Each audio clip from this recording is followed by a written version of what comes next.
Welcome to ME news.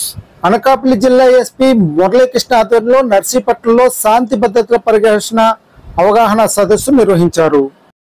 వివరాల్లోకి వెళ్తే అనకాపల్లి జిల్లా నర్సీపట్నం నియోజకవర్గం నర్సీపట్నంలోని ఓ ప్రైవేట్ ఫంక్షన్ హాల్లో ఈ రోజు అనకాపల్లి జిల్లా ఎస్పీ మురళీకృష్ణ ఆధ్వర్యంలో రాజకీయ పార్టీలతోటి శాంతి భద్రతల పరిరక్షణ అవగాహన సదస్సు నిర్వహించడం జరిగింది.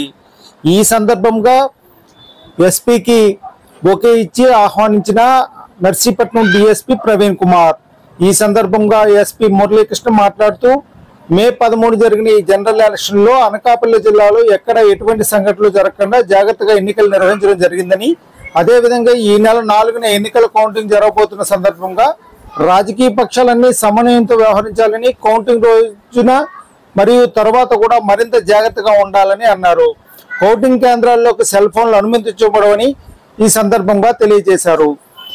ఈ రోజు సాయంత్రం ఎగ్జిట్ పోల్స్ రావడం జరుగుతుందని, అదేవిధంగా జూన్ 4న తారీఖున కౌంటింగ్ సందర్భంగా 144 సెక్షన్ అమల్లో ఉందని, అదేవిధంగా సెక్షన్ 30 కూడా అమల్లో ఉండడం జరుగుతుందని, ఎక్కడ ఊరేగింపులు బాణసంచాలకు అనుమతి లేదని, ఇదే విషయాన్ని పలు వేదికల ద్వారా మరియు సోషల్ మీడియా ద్వారా విస్తృత ప్రచారం కల్పించడం జరిగిందని, కావున పార్టీలు నాయకత్వం కూడా రూల్స్ అతిక్రమించకుండా చూడాలని అన్నారు. చట్ట వ్యతిరేక కార్యకలాపాలు నిర్వహిస్తున్న వారిపై రౌడీ షీట్లు తెరవడం జరిగిందని, రాజకీయ పార్టీల ముసుగులో ఎటువంటి పోటుపాట్లు జరగకుండా చూడాల్సిన బాధ్యత పార్టీ నాయకులపై ఉందని, ఇప్పటికే నియోజకవర్గంలో డిఎస్పీ మోహన్ రావు ఆధ్వర్యంలో పోలీసు వ్యవస్థ ప్రజలకు అనుసంధానంగా ఉందని, ఎక్కడ ఎటువంటి పొరపాట్లు జరిగినా వెంటనే పోలీసులు తెలియజేయాలని అన్నారు. ఈ కార్యక్రమంలో నర్సీపట్నం టౌన్ సిఐలు, ఎస్ఐలు, టీడీపీ, జనసేన, బీజేపీ పార్టీ నాయకులు పాల్గొనడం జరిగింది. ఇటువంటి మరిన్ని కార్యక్రమాలు చూడడానికి న్యూస్ ఛానల్ సబ్స్క్రైబ్ చేయండి, లైక్ చేసి షేర్ చేయండి.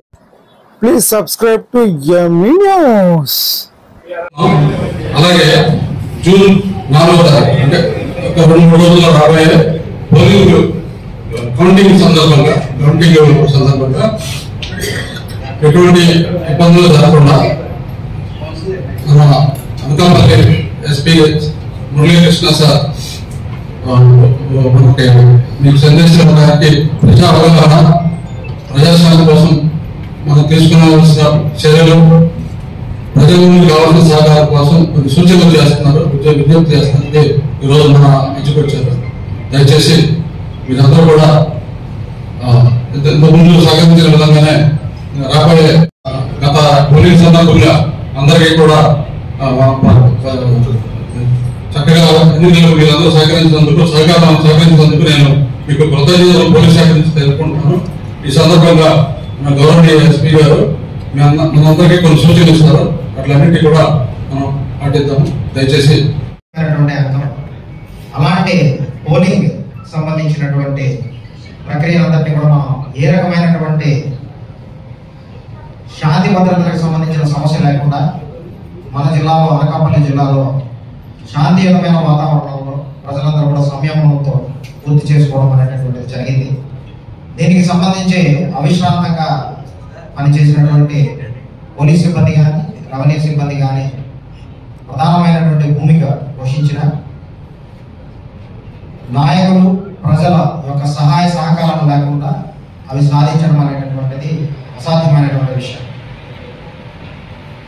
సో అందరికీ అలాంటి శాంతియుత వాతావరణంలో సంయమనంతో మనం ఎన్నికలకు సంబంధించినటువంటి పోలింగ్ ప్రక్రియని శాంతియుత వాతావరణంలో పూర్తి చేసుకున్నందుకు శాంతి భద్రతల పరిరక్షణ అవగాహన సదస్సు వేదికగా మీ అందరికీ కూడా పోలీసు వారి తరఫు నుంచి మా అభినందనలు తెలియజేస్తున్నాం.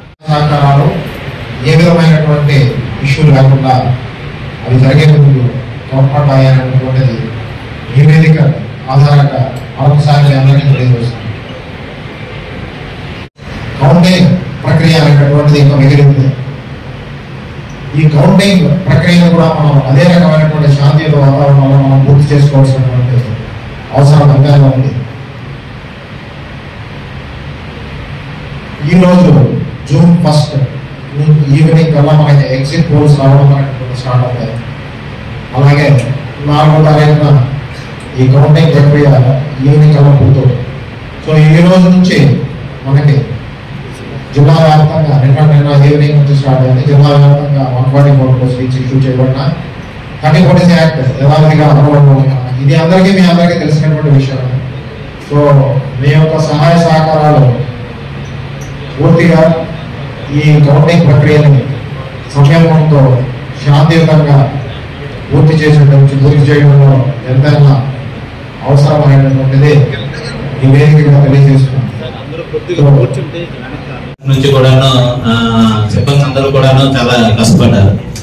మొత్తం మా పోలీస్ సిబ్బంది అందరికీ కూడా ఈ కార్యక్రమాన్ని విజయవంతం చేసినందుకు వారికి కూడా ప్రత్యేక కృతజ్ఞతలు తెలుపుకుంటున్నాం. థ్యాంక్ యూ వాళ్ళ అవగాహన సదస్సు అనేది నర్సీపట్నం ఏసీ గారిలో ఆర్గనైజ్ చేయడం జరిగింది. దీనికి సంబంధించి నర్సీపట్నం ఏసీకి సంబంధించినటువంటి second rank, third rank leaders, అలాగే మండల జిల్లా స్థాయి నాయకులు ఈ మీటింగ్ హాజరవ్వడం జరిగింది. ఈ సందర్భంగా అవగాహన సదస్సులో భాగంగా ముఖ్యంగా కౌంటింగ్ ప్రక్రియ అనేటటువంటిది తెలియజేస్తూ అప్పుడు తీసుకోవాల్సినటువంటి జాగ్రత్తలు, అలాగే ఈరోజు ఎగ్జిట్ పోల్స్ ఈవినింగ్ వస్తాయి కాబట్టి ఇప్పటి నుంచి తీసుకోవాల్సిన జాగ్రత్తలు అందరికీ కూడా తెలియజేయడం జరిగింది. ముఖ్యంగా ర్యాలీస్, పొజిషన్స్, ఫైర్ బ్రేకర్స్ లాంటివి అనుమతులు తెలియపరుస్తూ కౌంటింగ్ సెంటర్ దగ్గర ఎవరు కూడా ప్రశాంతంగా కానీ ర్యాలీగా కానీ ఆపుకోవాలనేటువంటి తెలియపరచడం జరిగింది. అలా ఎవరైనా ప్రయత్నం చేస్తే దాని మీద చట్ట ప్రకారం చర్యలు తీసుకోవడానికి తెలియజేయకపోతుంది. సో ముఖ్యంగా పోలింగ్ ప్రక్రియ అంతా కూడా శాంతివంతమైనటువంటి విధానంగా అలా జరిగే విధంగా కౌంటింగ్ ప్రక్రియ కూడా సమన్వయంతో సాధించే విధంగా అందరికీ కూడా తెలియపరచడం జరిగింది.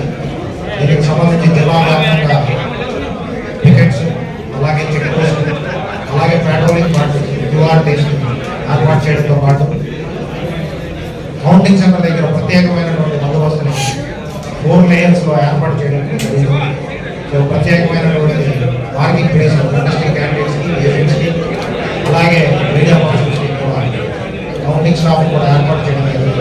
సపరేట్ రూట్స్ కూడా వాళ్ళకి ఏర్పాటు చేయడం జరిగింది. సో ప్రజలందరూ కూడా ఈ వేదికగా తెలియజేస్తూ పోలీస్ వారికి సహకరించవలసిందిగా కోరడం జరిగింది. అలాగే ఎట్టి పరిస్థితుల్లోనే చట్ట వ్యతిరేకమైనటువంటి కార్యక్రమంలో ఎవరు భాగస్వాములు కాకూడదని, అలాంటిది ప్రత్యక్షంగా కానీ పరోక్షంగా కానీ ప్రోత్సహించకూడదని మరొకసారి తెలియజేయడం జరిగింది. సో సోషల్ మీడియా వేదికల్లో ఫేక్ న్యూస్ ప్రచారం చేసిన, దాన్ని ప్రత్యక్షంగా పరోక్షంగా చేసిన దానికి కూడా వాళ్ళు కూడా చట్ట ప్రకారం బాధ్యత వహించాల్సి వచ్చింది. చట్ట ప్రకారమైన చర్యలు వాళ్ళు తీసుకోవడం జరుగుతుంది ఈ వేదికగా తెలియజేయడం జరిగింది. సో అందరి సహాయ సహకారాలు దీనిలో ఉంటాయనేటువంటి ఆశిస్తూ ఏసీవై కాన్స్టిట్యున్సీ మీటింగ్స్ జిల్లా వ్యాప్తంగా కూడా పూర్తి చేసే విధంగా